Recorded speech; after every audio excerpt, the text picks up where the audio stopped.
Good evening. I want to thank you all for coming. I know it was a difficult weeknight for some people to come, and I'm sure there were other people who wanted to come out and be with us tonight. Some people got scared by the parking situation, but told me that they otherwise would come. But certainly, it's good that I'm glad that the people who are here to stand with us tonight as we devote this evening to raising consciousness about the plight of our brother Jonathan Pollard. To get us started, I'd like to acknowledge the presence of many Rabbanim who are here with us, Rabbi Ghazi, Rabbi Sokolov, Rabbi Geiger, and in general this event was co-sponsored by the Vad HaRabbanim of Queens, and I'd like to ask Rabbi Chaim Schwartz, the director of the Vad HaRabbanim of Queens, to come up and offer us a greeting.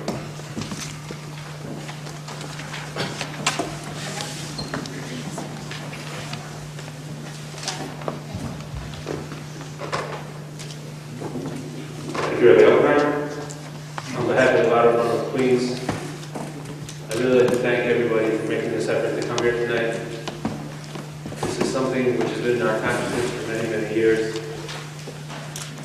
And hopefully, with the situation that's happening now in Eretz Yisrael, and the tools that we have for Eretz Yisrael and our brothers there, and the tools that we have for Mr. Jonathan Pollard, Hashem will send us a Yeshua. Just to put this into perspective for a moment, is that many times we've heard stories about how in Europe, how there was the Moishika of the pirates, who the pirates used to throw into jail in Moishika because he didn't pay the rent or whatever silly perceived follies or perceived guilty sins that this Moishika had done, and how the Jewish community would come together and try to save them. That's called Pidyon Shvuyim, which means the redemption of those who are in prison. And I think that today, none of us have an opportunity to do that in the old, original sense of the word, of being able to go to the pirates and redeem the captive. But tonight, this is our Pidyon Shvuyim, and it's just as important. Jonathan Pollard is our Moishika, so to speak. And this is our opportunity to come together and to be mechazek each other, and to try to do everything that we can to ask our Kadosh Baruch Hu to free Jonathan Pollard. So I'm very eager to hear, just as everybody else, the words of Rabbi Lerner and the other speakers tonight. And I hope from this Maimed, from this tremendous gathering, we'll be able to restore the heavens and get the desired results. Good evening.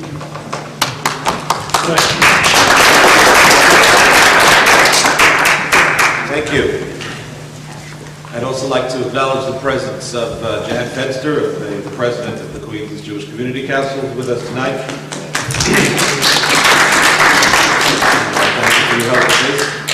And of course of National Council of Israel, Rabbi Lerner, Rabbi Mordechai Roisman, and we will move a bit at the forefront of this effort. We had hoped that Congressman Anthony Weiner would be with us tonight. Indeed, his office assured us that this issue is very close to his heart, and that gave us every reason to believe that he would make whatever effort he could to be here. The Congressman was traveling to the Middle East over the last few days and unfortunately couldn't make it tonight. But I would like to read to you a letter that he recently sent to President Bush that expressed his views on the matter. December 1st, 2008, Honorable George Bush, President of the White House. Dear President Bush, I write to request that you grant clemency to Jonathan Pollard. This year, Mr. Pollard celebrated his 54th birthday. This is the 23rd year that he has celebrated his birthday in prison. No other person convicted of espionage on behalf of a United States ally has ever been in prison for so long. Mr. Pollard has admitted that he broke U.S. laws. He has expressed sorrow for what he did. Mr. Pollard cooperated fully with the investigation into his activities, and he waived his right to a jury trial. He has served more than enough time for the crime of passing information to an ally. The life sentence which Jonathan Pollard is now serving is not a reflection of the severity of the crimes he committed, but rather the result of past ineffective counsel and a damage assessment report written by an intelligence community that was badly shaken by unrelated espionage cases earlier that same year. In a review of Mr. Pollard's case, former federal judge George Leighton wrote, The evidence shows that the government engaged in serious misconduct that went unchecked by an ineffective defense counsel, Richard Hyde, and these constitutional violations severely prejudiced Mr. Pollard and resulted in his sentence of life in prison. Mr. Pollard did commit a serious crime and he deserved to be punished for his action. However, after reviewing the facts of the case and receiving multiple classified briefings on the matter, I believe that he has served a sentence that far exceeds the appropriate term for the crimes he has committed. Mr. President, the time has come to free Jonathan Pollard. I respectfully urge you to grant him clemency and send him home to Israel. Thank you for consideration of this matter. Sincerely, Anthony D. Wiener.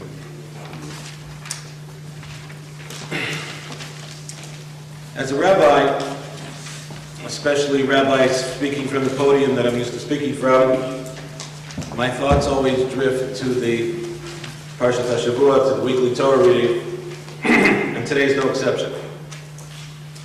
As we open the Torah reading, we find the brothers standing before Joseph, pleading for the freedom of their brother Binyamin. On the face of it, what can they say? Man omar, man edaber, man etztadak. How can they justify his actions? Binyamin was caught red-handed with the cup. Seemed like an open and shut case. No point of asking for clemency or any sort of compassion from the magistrate. Yet that isn't the way that the brothers behaved. They know that despite the fact that there must be some sin that occurred, or what would be happening to them wouldn't be happening, what was going on before them was a gross case of perversion of justice. Surely some punishment was appropriate, but a life sentence of slavery for their brother, with a concomitant promise that they could just let justice take its course and go home in peace and security to their families, is something they absolutely refuse to abide. They will not rest in peace until and unless justice is truly done for their brother. What Jewish values does this express? Clearly, there are two major values that are very important here. One is arevus, a sense of responsibility for our fellow Jew, for our brother. We follow Yehuda's words, Ki avadecha avdecha arabes hana'ar. Your servant has taken responsibility, personal responsibility for the young man. And arev is most often used in halacha as a legal term, as somebody who co-signs on a loan or for when somebody else takes the responsibility and they want to make sure that somebody will stand for them. In arev is somebody who co-signs that loan. In arev is someone who undertakes that no matter what the reason that his friend or relative can't fill that responsibility or their obligation or stand up for their rights, he will be there for them. There may be reasons, large and small, that have prevented the friend or relative from being able to stand and fulfill their obligations. They may have even made a mistake, may have done something that they shouldn't have. No matter.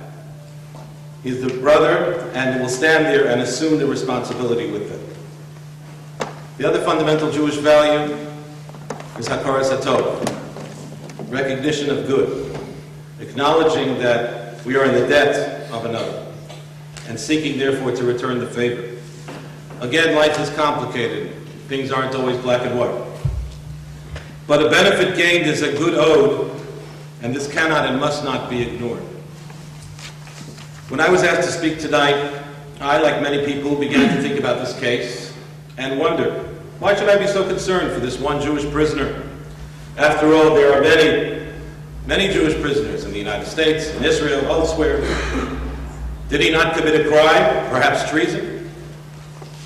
Why should we be petitioning our government and the government of Israel to do what it can to release him?